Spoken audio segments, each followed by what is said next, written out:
I'm mixing it up today and I am doing a old-fashioned what sold video. And this was a really good week for me to do this because we sold a lot of stuff that, one, we've never really sold before, and two, we don't sell that often. So there's a lot of things that you can learn in this video to look out for and find for yourself, because ultimately these videos are to show you what you can find when you're out and about looking for things to flip for a profit. Real quick, if you're new to this channel, there's basically three kind of videos that we do. We do garage sale videos and flea market videos. We'll put that in one category. Thrifting videos, that's a lot of what we do, and an occasional like day in the life, what sold vlog.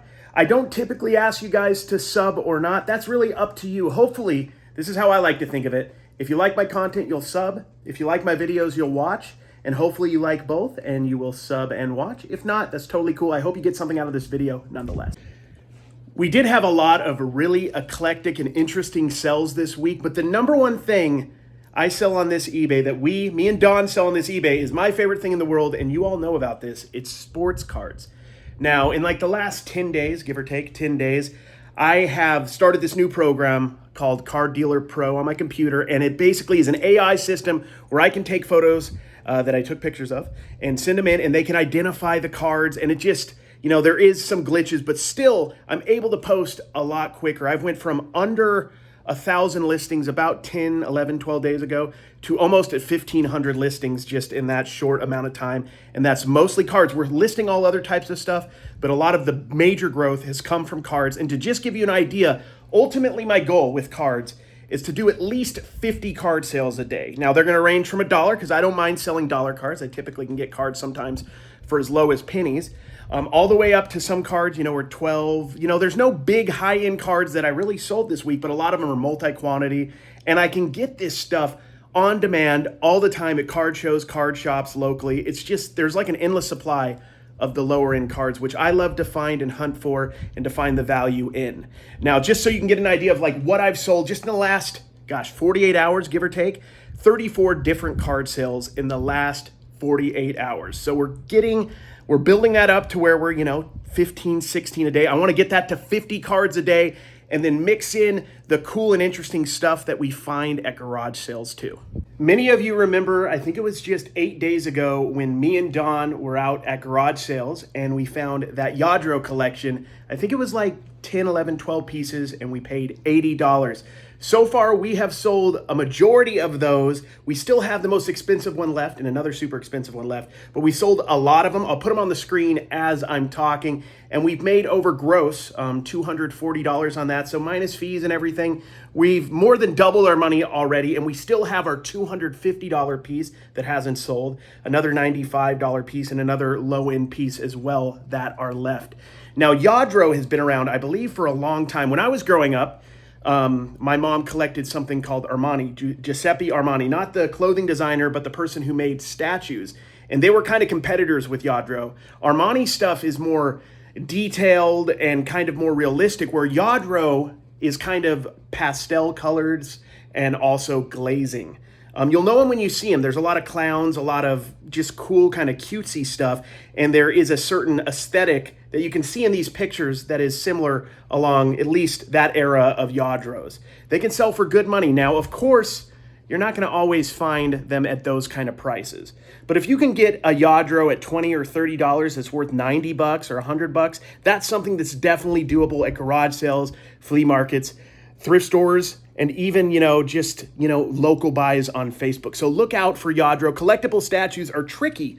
There's a lot of stuff that looks cool but ends up being, you know, like Avon or something like that. So you want to stay away from that. But if you see something in anything when you're flipping, if you see something that catches your eye, look it up.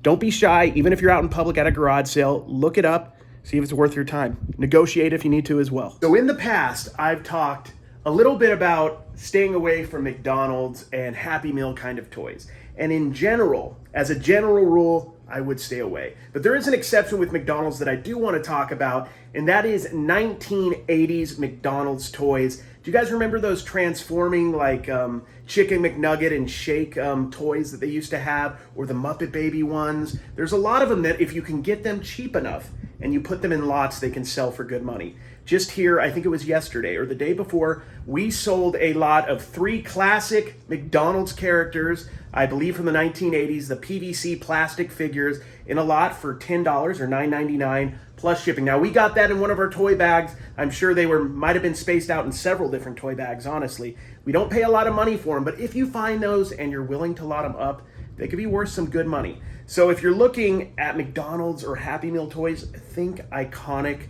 IPs, iconic characters from the past. So if you found like a Batman Return lot or something, if you had enough of them and you got them cheap enough, you can make some good money. So if you've been following us for the last little while, you probably notice when I'm at garage sales and when I'm at thrift stores, I look for hats all the time. It's one of my favorite things to source.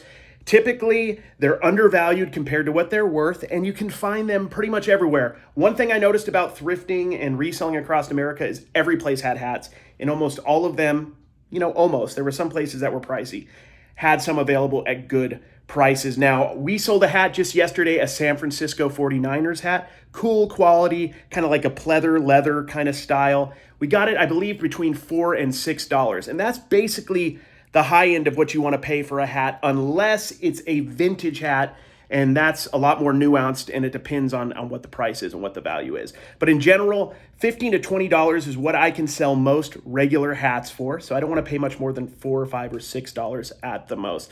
This sold pretty fast. I put it on eBay, got it on the trip. It took a couple weeks to get up on eBay, and I put it on eBay, and it sold in about a week and a half. It sold for $15 plus shipping.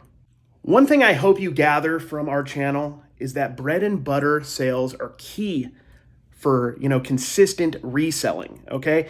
If you only focused on high-end sales, which would be nice, which would be lovely, you're gonna have inconsistent sales. You might have a great week, an amazing month, but then other months and other weeks are gonna be terrible. And if you depend on this for a consistent income like we do as full-time resellers, you wanna have consistency. The bread and butter stuff is the stuff you can depend on, and then the high-end stuff, that's the cherry on top when you can get it.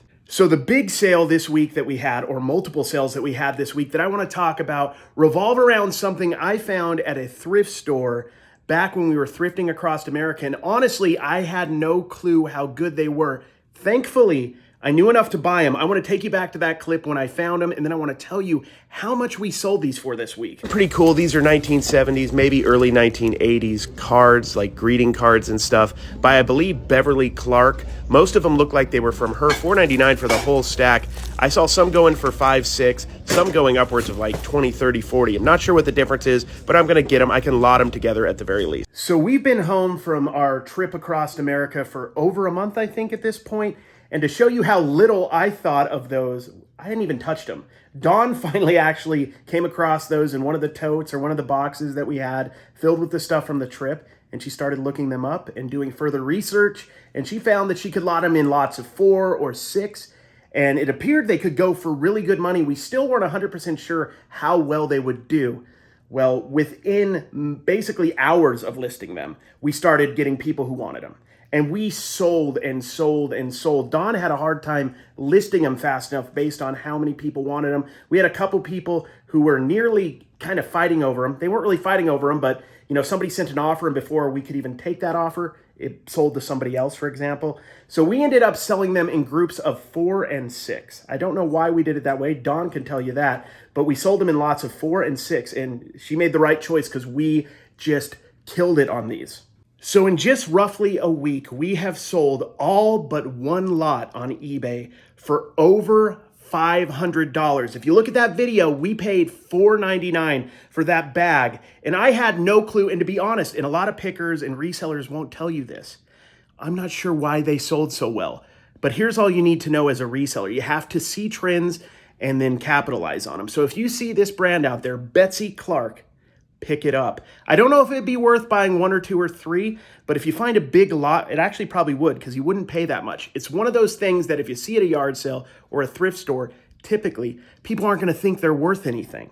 And it's something that I didn't even know was worth anything. And I've been doing this for 11 years. I just knew enough that they seemed like they could have value. So I picked them up. I remember at the time kind of thinking that I probably shouldn't have done that, but I did it and ended up paying off quite a bit. I'm sure a lot of you longtime resellers and even newer resellers kind of realize that you develop over time some sort of instinct in reselling. I don't always know when I pick something up that it's valuable, but I have an idea. There's a vibe, there's an era, there's an aesthetic that I have dealt with in the past that has sold. Listen to your reselling instinct. Listen to it.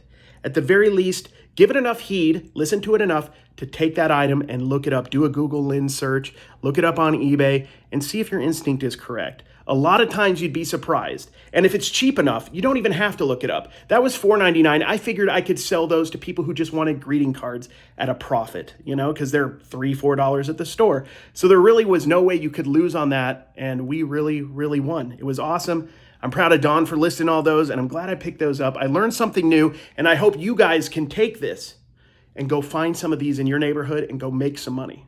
Let me know what you think of this kind of video. I have not done a video like this in a while. Do you want to see more stuff like this? Me going more in depth on the stuff we find, why we picked it up, how much it sold for. If you dig it, let me know. I will do more of them. It's not my favorite, honestly, my favorite kind of video to do. I'm definitely liking to keep my videos more towards the hunting aspect of reselling. But if you enjoy this, I will definitely